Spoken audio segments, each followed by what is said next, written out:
Je m'excuse d'avance, ma voix. Je suis encore malade, enfin je suis malade mais ma gorge a pris le relais du rhume. Donc ce qui fait que je suis vraiment... j'ai vraiment pas une bonne voix et j'ai mal à la gorge. Donc je m'excuse d'avance pour ça. Hello!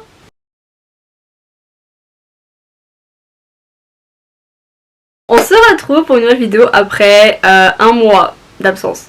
Plus d'un mois d'absence. Je suis sincèrement désolée pour cette absence. Il faut savoir que les cours ont repris, littéralement les cours ont repris. J'ai commencé l'université. J'ai plus beaucoup de temps pour moi. Et puis sachant que le samedi je travaillais, parce que maintenant je ne travaille plus, j'ai fini mon contrat. Donc voilà, donc ce qui fait que vraiment je n'avais pas beaucoup de temps pour filmer tout simplement. Et dimanche c'était vraiment le moment où je me posais, où je me calmais pour de la semaine en fait, donc vraiment je ne filmais pas, je ne faisais rien. Mais là je suis de retour. Dans cette nouvelle vidéo, comme vous avez pu voir dans le titre, je vais vous montrer ma palle d'octobre. Alors il faut savoir que je suis pas vraiment amie avec les palles d'octobre, mais je me suis dit on va faire une palle Nora, parce que au mois de septembre je n'ai lu aucun livre. Il faut savoir que je n'ai pas lu en fait depuis le mois de juillet en fait, parce que j'ai rien lu en août, j'ai rien lu en septembre, donc il serait peut-être temps de s'y remettre un peu, parce que c'est pas que j'ai 68 dans la palle, mais j'ai 68. Je vous jure, ma gorge me fait hyper mal, c'est horrible, mais bref, sur ce, c'est parti. Voilà. Je pense que je vais aller chercher un café, je vais me faire un café pour avoir un peu mal à la gorge, pour avoir du chaud. Ça va faire du bien, donc je vais me faire un café et je reviens. Enfin, du coup c'est maintenant, mais voilà. Bon, je vais devoir attendre pour le café. J'étais en train de me préparer, voilà, l'eau est en train de chauffer et j'entends un jouh derrière moi. Je me retourne, je vois un frelon asiatique. Du coup mon café est en bas, en train de chauffer. Enfin, l'eau est en train de chauffer. Donc mon café j'aurai plus tard. C'est pas grave. Premier livre, nous avons The Long Game de Helena Armas. C'est le dernier livre qui est sorti en date de cette autrice. J'avais déjà lu The Spanish Deception il y a un an. Oui, je l'ai lu l'année dernière.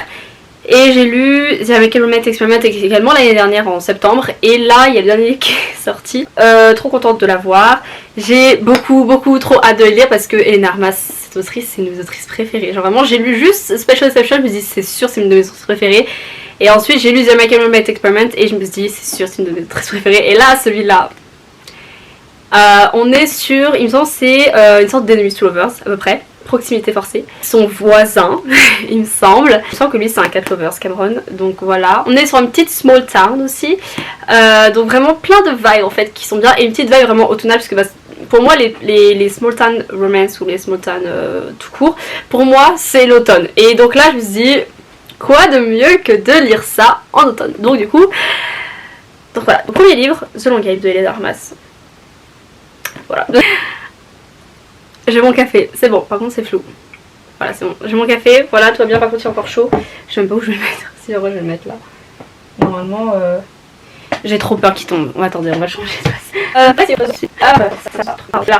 Là. Prochain livre. Prochain livre, nous avons, je vous jure, il est là genre tout le temps, dans toutes les palles que je fais de moi, il est là. The Picture of Dorian Gray de Oscar Wilde. Un an que je l'ai commencé et que je suis vraiment rendue à la page 60, soit le chapitre 5, et qu'il y a 241 pages et que je n'ai toujours pas fini ce livre. Pourtant il a l'air bien, apparemment il est hyper bien, genre vraiment il est hyper bien, mais qu'est-ce que c'est long.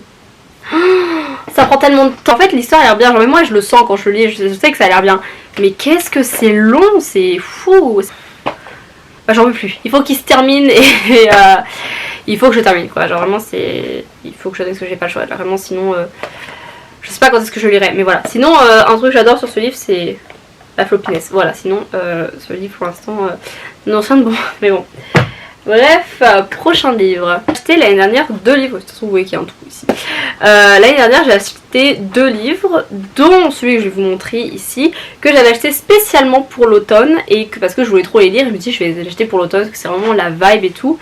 Et devinez quoi, je les ai pas lus à ce moment-là, donc autant réitérer l'expérience cette année avec, donc premièrement, The Ex-Hex. On est un peu sur un Enemies to Lovers, c'est un Enemies to Lovers, une seconde chance. On est également sur une sorte de petite small town parce que c'est une petite ville, spooky vibes, hein, littéralement parce que c'est vraiment des sorcières tout ça. Voilà, donc du coup j'ai très hâte de le lire et tout, donc ça a l'air très bien, ça a l'air très sympa, donc vraiment voilà, j'ai rien d'autre à dire celui-là. Là, si vous voyez, il y a encore un trou. Du coup, cette fois-ci, prochain livre que j'ai acheté en même temps que The Ex-Hex l'année dernière, nous avons If We Were Villains de ML Ryu. Donc là-dedans, si vous n'avez pas vu mes vidéos, vous vous souvenez pas, vous connaissez pas le livre ou quoi que ce soit, on va suivre Oliver Marks qui vient de sortir de 10 ans de prison pour un meurtre qu'il a ou n'a pas commis. On ne sait pas encore. C'est vraiment le mystère en fait. À la sortie de sa prison, on a le le détective Colborn qui a pris sa retraite et qui vient en fait lui dit bon l'affaire est close mais pour moi elle est pas close. Genre pour moi il y a un truc qui cloche, on n'a jamais réussi à terminer l'affaire en fait, à savoir ce qui s'était vraiment passé. Donc on va tous les deux en fait, on va mener l'enquête de notre côté et voilà. Donc voilà, un autre livre que j'ai envie de lire, mais encore une fois, il a l'air bien et tout, c'est tout. Vraiment, c'est Dark Academia, mystère, c'est vraiment genre la vibe d'automne en fait. Voilà. Prochain livre, encore un livre vraiment effet mystère un peu, mais c'est aussi un peu paranormal. Nous avons Verity de Colleen Hoover, qui est actuellement le seul livre de Colleen Hoover que j'ai. Et avant j'avais Ethan With Us et Reminders of Him, mais je les avais vraiment achetés pour la hype. Et après quand j'y repensé un peu plus, je me suis dit mais Ethan With Us c'est pas du tout un livre que j'aimerais lire.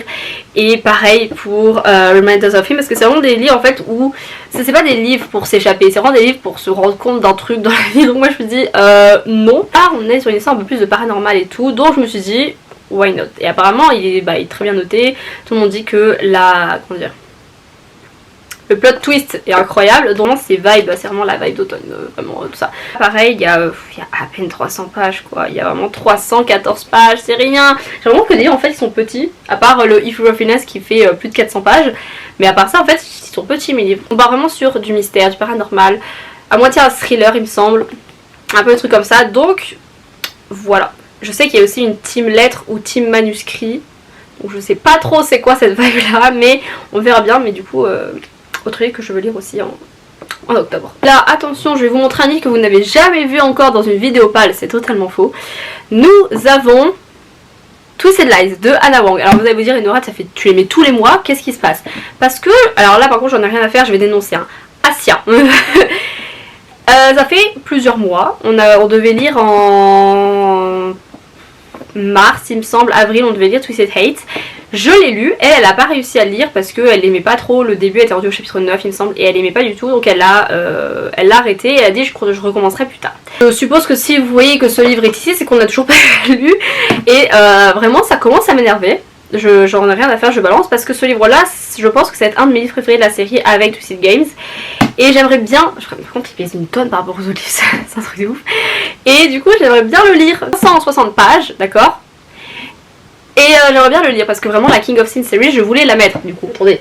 Parce que ces deux livres là, ces deux là, j'aimerais bien les mettre dans ma palle aussi. Mais sauf que si je lis pas celui-là, je veux pas lire ça. Donc Twisted Lies, en espérant que Asia le lise d'ici là, Twisted Hate, parce que sinon je vais lire toute seule. Littéralement je vais lire toute seule. Donc ça nous fait exactement 6 livres. En vrai ça va, j'ai dit beaucoup, mais enfin 6 livres c'est déjà pas mal. Mais voilà, du coup on a 6 livres. Oui, il y a vraiment un thème sombre en dessus et en dessous c'est beaucoup plus chill. Même si c'est pas du tout chill, surtout pas celui-là. Donc du coup voilà. Donc on part sur 6 livres pour ce mois-ci. Je l'ai posé parce que en fait évidemment c'est pas lourd, mais vous rajoutez tous ces lies et ça pèse une tonne. Donc voilà, ça va après être tout pour cette vidéo. Et donc la fin de cette vidéo, j'espère qu'elle vous aura plu. C'est qu'à n'hésitez pas à mettre un like, à vous abonner et à activer la petite cloche pour ne rater aucune nouvelle vidéo dès que j'en sors une. Comme ça vous savez que si je suis un peu irrégulière, vous avez quand même la notification dès que je sors une vidéo. Et moi je vous dis à bientôt, la semaine prochaine. À bientôt, parce qu'on sait jamais, il y a tout à l'heure d'imprévu. Bref, on se retrouve du coup bientôt pour une prochaine vidéo. Bye.